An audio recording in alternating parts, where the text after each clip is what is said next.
Bismillah Rahmanir Rahim. I welcome you all to this session on concept of health and disease. Ladies and gentlemen, by the end of this session,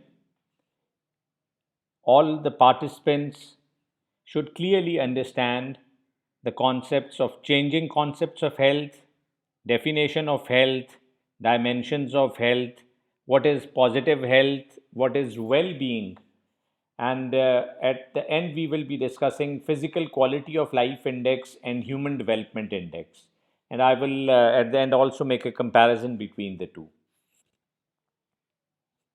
starting with the changing concepts of health.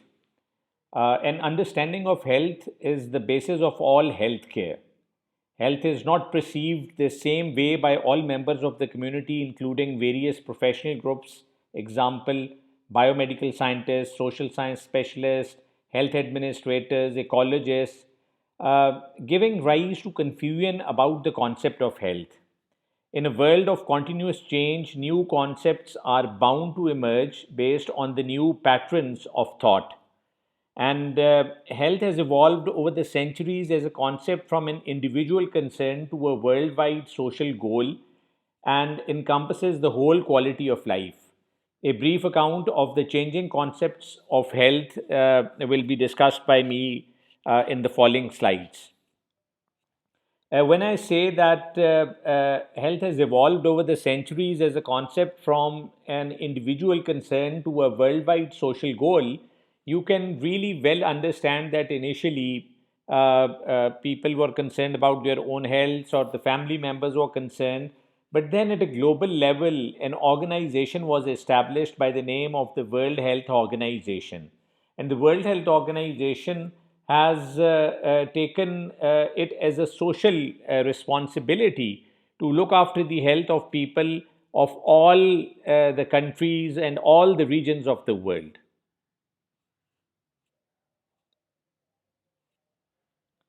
Moving forward, as I mentioned, that it has evolved over the centuries from the concept of individual concern to worldwide social goal. Uh, the first concept is biomedical concept, and traditionally health has been viewed as an absence of disease. And if one has was free from disease, then the person was considered healthy. This concept, known as the biomedical concept, has the basis of the germ theory, has its basis in the germ theory of disease, which dominated medical thought at the turn of the 20th century. The criticism that is leveled against this biomedical concept is that it has minimized the role of the environmental, social, psychological, and cultural determinants of health. The biomedical model, for all its spectacular success in treating disease, was found inadequate to solve some of the major problems of mankind, example, malnutrition, chronic diseases, accidents, drug abuse, mental illness, environmental pollution, population explosion, by elaborating the medical technologies. And the developments in medical and social sciences led to the conclusion that biomedical concept of health was inadequate. And then we came up with the ecological concept. As far as the ecological concept is concerned, deficiencies in biomedical concept gave rise to other concepts, and the ecologists put forward an attractive hypothesis which viewed health as a dynamic equilibrium between man and his environment, and a disease is a maladjustment of the human organism to the environment. According to one of the scientists, health implies the relative absence of pain and discomfort and a continuous adaptation and adjustment to the environment to ensure optimal function. As far as this ecological concept is concerned, it raises two issues with imperfect man and imperfect environment. And historians argue strongly that improvement in human adaptation to natural environments can lead to longer life expectancies and a better quality of life, even in the absence of modern health delivery services. But still, there was another concept emerging, and that was the concept of psychosocial concept. And uh, with contemporary developments in social sciences, it was revealed that health is not only a biomedical phenomena, but one which is influenced by social, psychological, cultural, economic, and political factors of the people concerned. And these factors must be taken into consideration in defining and measuring health. Thus, health is both a biological and a social phenomena. And finally, we had the holistic concept of health, which came up with a model, holistic model, and they said that the holistic model is a synthesis of all the above concepts. Um, as far as this concept is concerned, it recognizes the strength of social, economic, political, and environmental influences on health. It has been vigorously described as unified or multidimensional process involving the well-being of the whole person in the context of his environment. The holistic approach, I would say, explaining it further, implies that all sectors of society have an effect on health, in particular, agriculture, um livestock like animal husbandry, food and nutrition, industry, education, housing, public works, communications, and other sectors. The emphasis is on the promotion and protection of health. Uh, I'm going a little bit faster because I've got to cover a few other things as well. So, I've discussed with you the changing concepts of health, how the concepts changed from the biomedical concept, and then the ecological concept came up, and then the psychosocial concept came up, and finally, we came up with the holistic concept.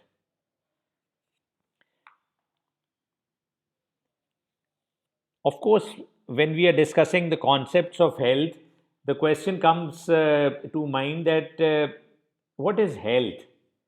Health is one of those terms which most people find it difficult to define, although they are confident of its meanings. Therefore, many definitions of health have been offered from time to time. As far as WHO, the World Health Organization, is concerned, it in its preamble in 1948 defined health as a state of complete physical, mental, and social well being, and not merely an absence of disease or infirmity. And later on, it was further amplified to include the ability to lead a socially and economically productive life. But when we talk about the operational definition of health, the WHO definition of health is not an operational definition, and it does not lend itself to direct measurement. Studies of epidemiology of health have been hampered because of our inability to measure health and well being directly. And in a narrow sense, one more useful for measuring health means there is no obvious evidence of disease and that a person is functioning normally, that is, conforming within normal limits of variation to the standards of health criteria generally accepted for one's age, gender, community, and geographic region. And the second is that the several organs of the body are functioning adequately in themselves and in relation to one another, which implies a kind of equilibrium or homeostasis, which is a condition relatively stable but which may vary as human beings adapt to internal and external stimuli. And finally, we came up with the new philosophy of health in recent years. Um, and according to this new philosophy of health, which may be stated as health is a fundamental human right, health is the essence of productive life, and not the result of ever increasing expenditure on medical care. Health involves individual, state, and international responsibility. Health is intersectoral. Health is a worldwide social goal. Health and its maintenance is a major social investment. And health is central to the concept of quality of life. So, this is the new philosophy of health.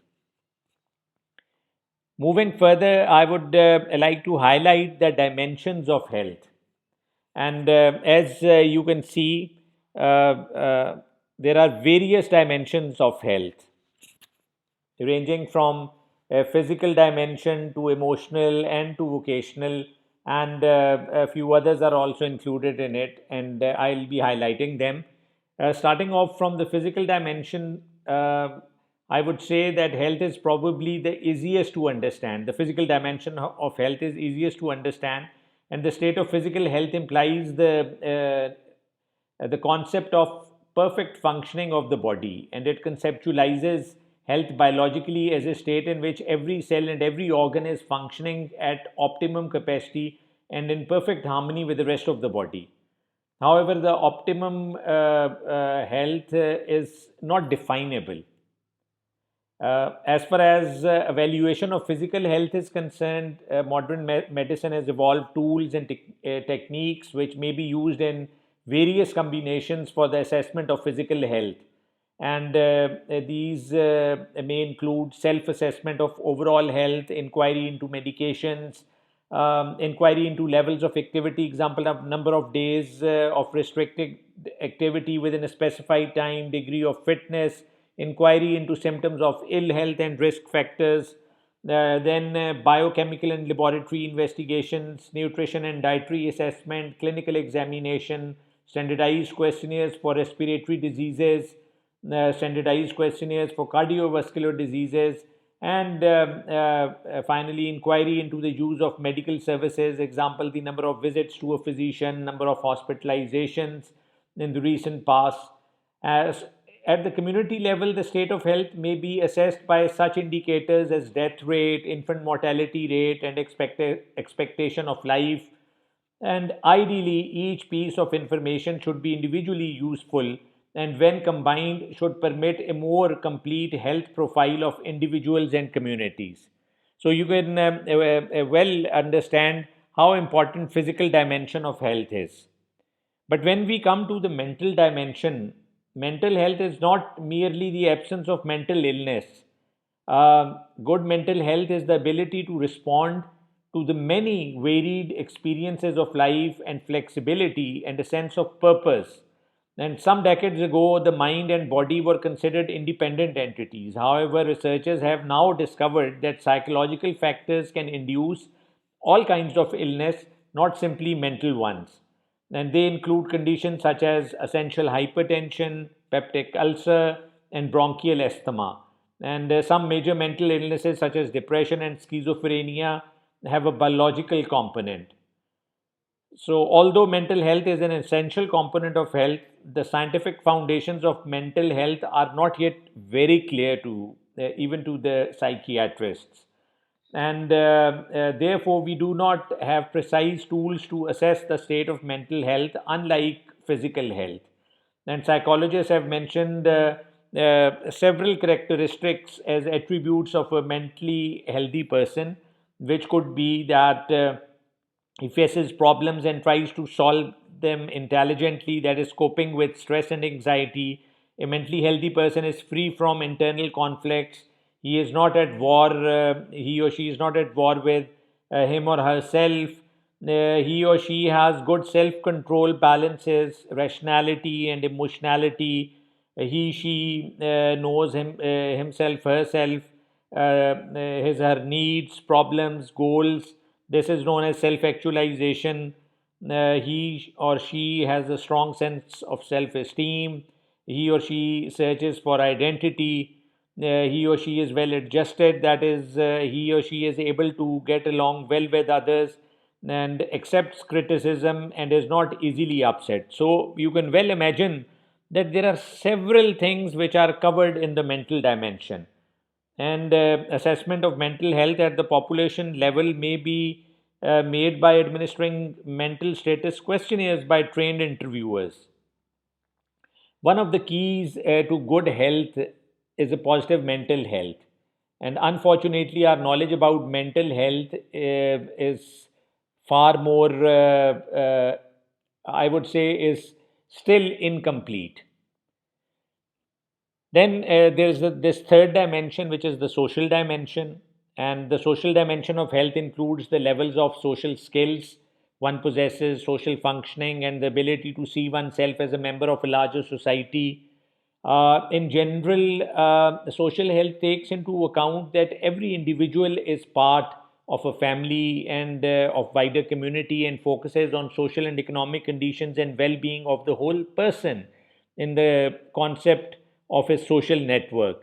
And social health is uh, rooted in positive material environment, focusing on financial and residential matters, and positive human environment, which is concerned with the social network of the individual. So, as I've given you an overview of physical dimension, mental dimension, then social dimension, spiritual dimension is also something which is very important. And proponents of holistic health believe that the time has come to give serious consideration to the spiritual dimension and to the role this plays in health and disease. Spiritual health in this context refers to that part of the individual which reaches out and strives for meaning and purpose in life. It is the intangible, something that transcends physiology and psychology. As a relatively new concept, it seems to defy concrete definition.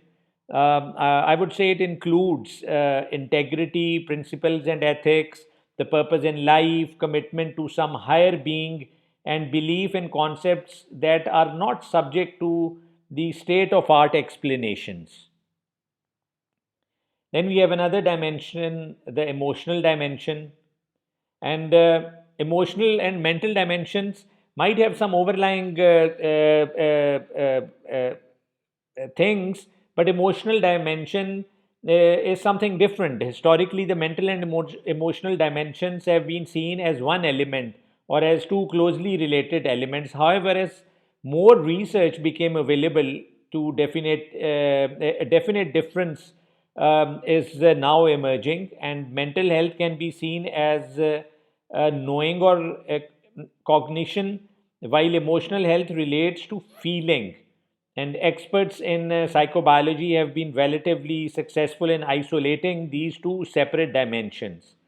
With this new data available, the mental and emotional aspects of humaneness may have to be viewed as two separate dimensions of human health.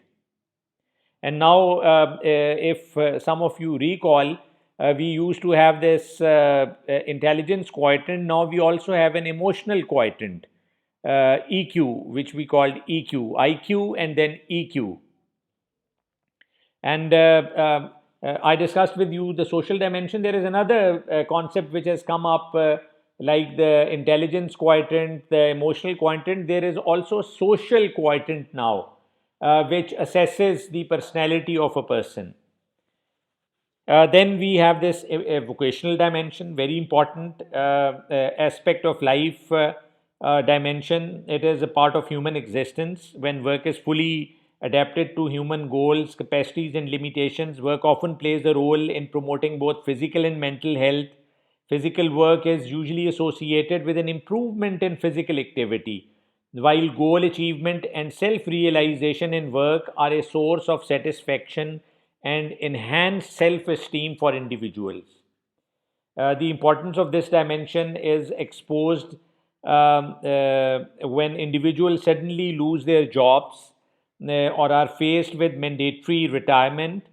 For many individuals, the vocational dimension may be merely a source of income, but for others, this dimension represents the culmination of the efforts of other dimensions as they function together to produce what the individual considers life success. And at the end, of course, there are some other dimensions, so I will not go into detail of those dimensions, but I will simply like to give you a flavor of them. And these are the philosophical dimension, the cultural dimension, Then we have the preventive dimension, curative dimension, nutritional dimension, educational dimension, environmental dimension, and then the socio-economic dimension. I hope, uh, as I have enumerated all these dimensions, now you have a clear concept of the dimensions of health.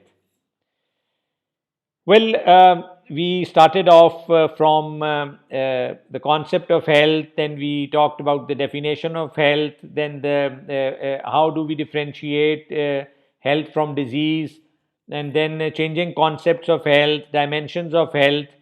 So, all of these things, if in proper concentrations or in proper, there is a proper mix, what do we want to achieve?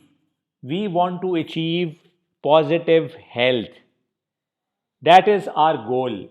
And health, in the broad sense of the word, does not merely mean the absence of disease or provision of diagnostic, curative, or preventive services. It also includes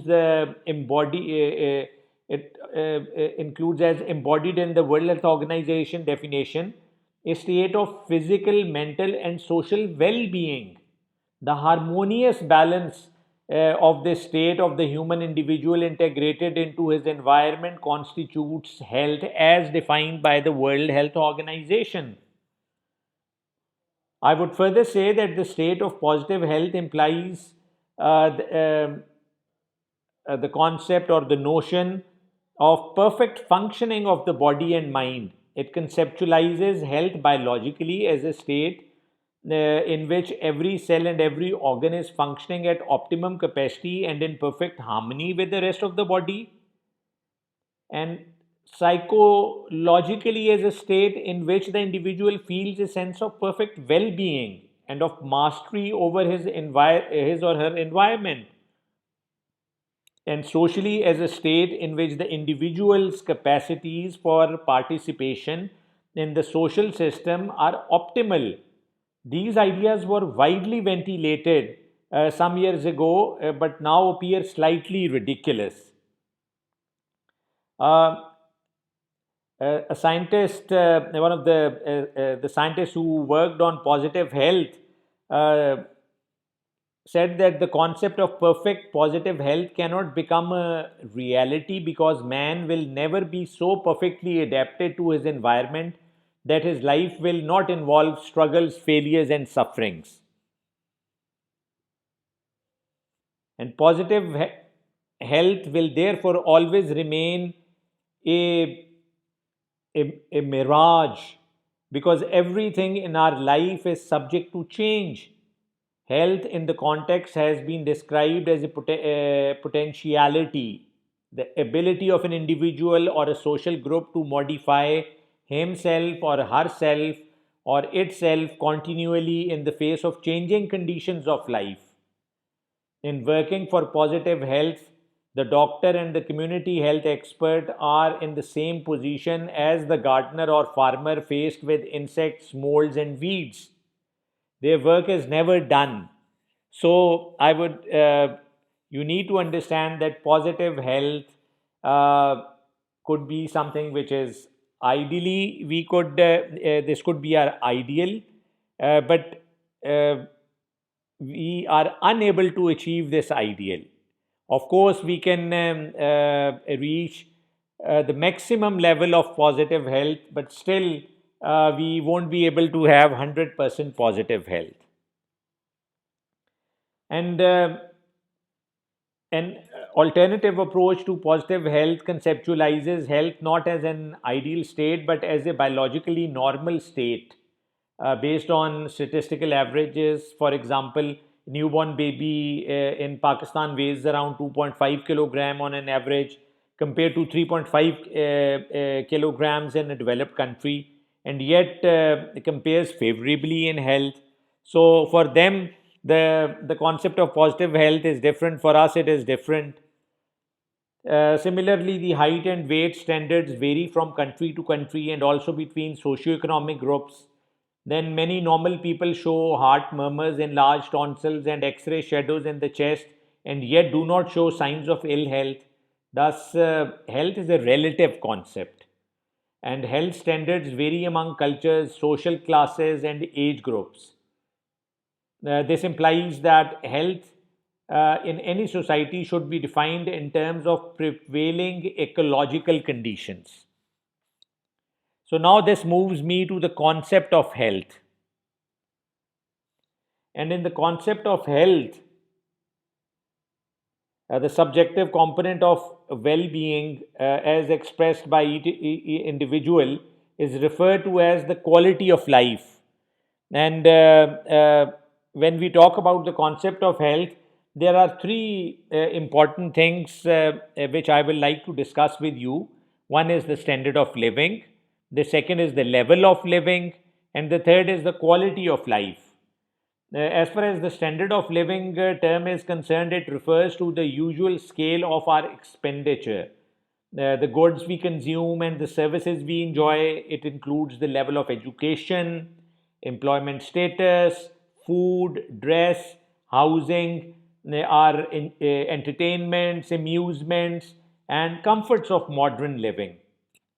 A similar definition corresponds to the what I have described was proposed by the World Health Organization, which says income and occupation standards of housing, sanitation, and nutrition, the levels of provision of health, educational, recreational, and other services may all be used individually as measures of socioeconomic status and collectively as an index of the standard of living. However, you need to understand that there are vast inequalities in the standards of living of the people in different countries of the world, even in different parts of a country. The extent of these differences are usually measured through the comparison of per capita gross national product, on which the standard of living primarily depends. Moving on to the second concept, level of living. I would say the parallel term for standard of living used in the United Nations documents is level of living. It consists of nine components. I won't go into the detail of all the components, but I'll just enumerate to you the components. And these are health, food consumption, education, occupation, and working conditions, then housing, social security, clothing, recreation, and leisure, and human rights as well. These objective characteristics are believed to influence human well being, and it is considered that health is the most important component of the level of living because its impairment always mean impairment of level of living. Of course, if somebody is not healthy, he or she cannot enjoy food, would not be interested in education, won't be able to work, will not be comfortable in whatever luxurious environment he or she is living. So, health, of course, the level of health is very important for a good level of living. And finally, the quality of life. As far as quality of life is concerned, much has been said and written on this in recent years, and it is the subjective component of well being, I would say. Quality of life, as defined by the World Health Organization, is the condition of life resulting from the combination of the effects of the complex range of factors such as those determining health, happiness, including comfort in the physical environment and a satisfying occupation, then education, social and intellectual attainments, freedom of action, justice, freedom of expression, and a recent definition of quality of life, I would define it as a composite measure of physical, mental, and social well being, as perceived by each individual or by a group of individuals. That is to say, happiness, satisfaction, and gratification as it is experienced in such life concerns as health, marriage, family, work, financial situations, educational opportunities, self esteem, creativity, belongingness, and trust in others. Thus, distinction is I would draw a distinction between the concept of level of living consisting of objective criteria, and quality of life, comprising the individual's own subjective evaluation of these.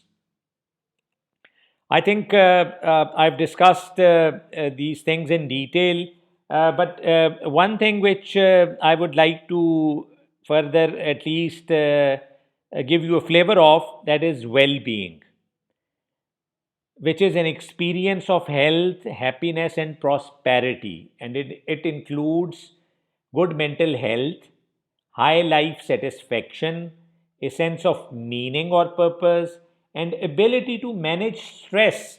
Most important. And more generally, well being is just feeling well. If somebody is feeling well, irrespective of the standard of living, level of living, or standard of quality of life, I think the person is well. Is if the person is feeling well. At the end, now I will like to discuss with you two concepts.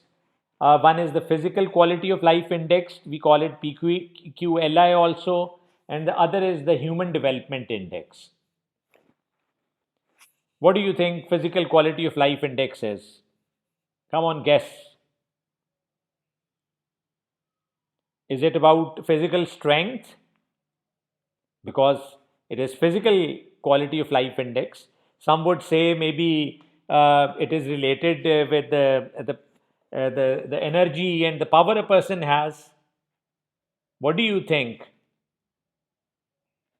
Okay, I'll share it with you. The physical quality of life index is an attempt to measure the quality of life or well-being of a country. And the value is the average of three statistics: basic literacy rate, infant mortality, and life expectancy at age 1, all equally weighed on a 0 to 100 scale.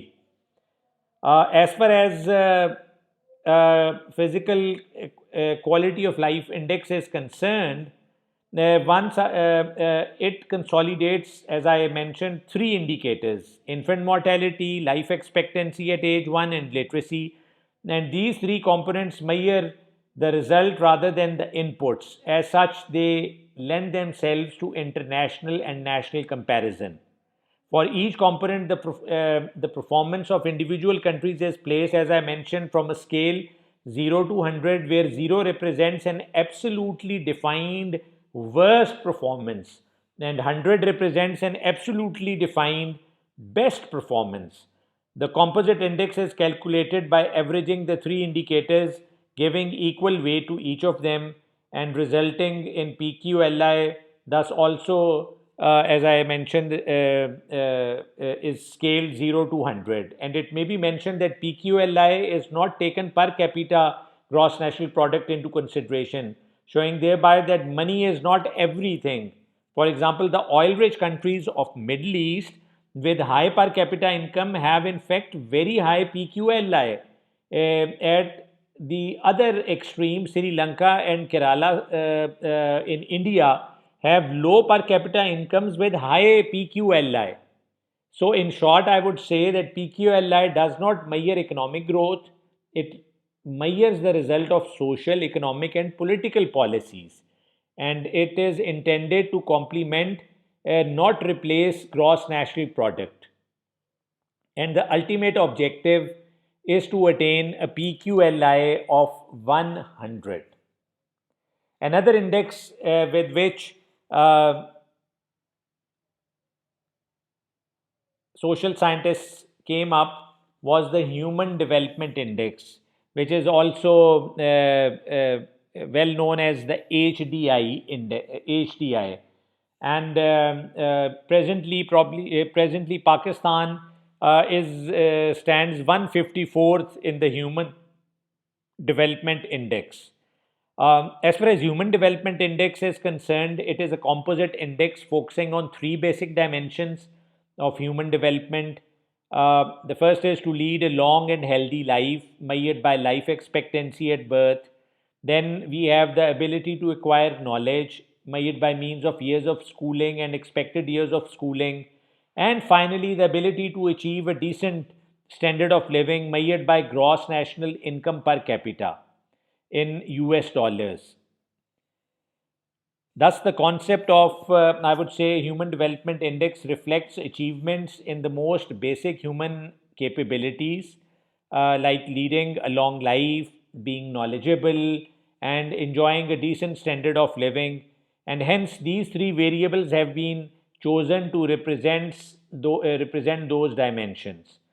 I would further say that Human Development Index is a more comprehensive measure than per capita income. Income is only a means to human development, not an end, and nor is it a sum total of human lives. Thus, by focusing on areas beyond income and treating income as a proxy for a decent standard of living, the Human Development Index can provide us a more comprehensive picture of human life than income does.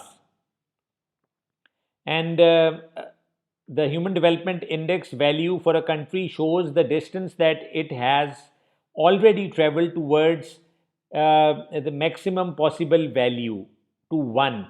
And the HDI value ranges between the PQLI range was from 0 to 100, the HDI range is between 0 to 1. Again, summing up dimension of Human Development Index, I would say that the indicators, the dimensions, if I talk about the three dimensions, one is a long and healthy life, the other dimension is knowledge, the third is a decent standard of living. If we talk about indicators, that how do you assess these dimensions? So, the indicator for a long and healthy life would be life expectancy at birth. The indicator for knowledge could be a mean years of schooling, how many years a person studied in school, and the other could be expected years of schooling. And then, as far as the third dimension I mentioned was a decent standard of living, the indicator for that is the gross national income per capita in US dollars. Similarly, what could be the dimension index? Like the dimension is a long and healthy life, so the index could be life expectancy index. Similarly, for the knowledge dimension, the dimension index could be education index. And similarly, for a decent standard of living, it could be the GNI index or the gross national income index. And all these three are used in calculating the human development index. Uh, Over here, I would like to mention that there are some benchmarks for the Human Development Index or goalposts. Like for life expectancy, they have a observed maximum and an observed minimum. The observed maximum is 83.4 years, and the observed minimum is 20 years. Similarly, the mean years of schooling varies from no schooling at all, minimum, to a maximum of 13, around 13. Similarly, expected years of schooling ranges from minimum from no schooling at all to up to 18 years of education. Then combined education index is around 0.97 is the maximum, and the minimum could be no education at all, that is 0. As far as per capita income is concerned, it varies from maximum 107.7 and minimum 100. So, having defined the minimum and maximum values, the sub indexes are calculated. The formula we use is the dimension index is equal to the actual value minus the minimum value divided by the maximum value minus the minimum value into 1. For education equation, this equation is applied to each of the two subcomponents and which results in indices which are created, and finally an equation is made. But I'm not going into calculations at the moment, and I would only say that the Human Development Index classification is relative based on quartiles of HDI distribution across all the UN member countries or all the countries.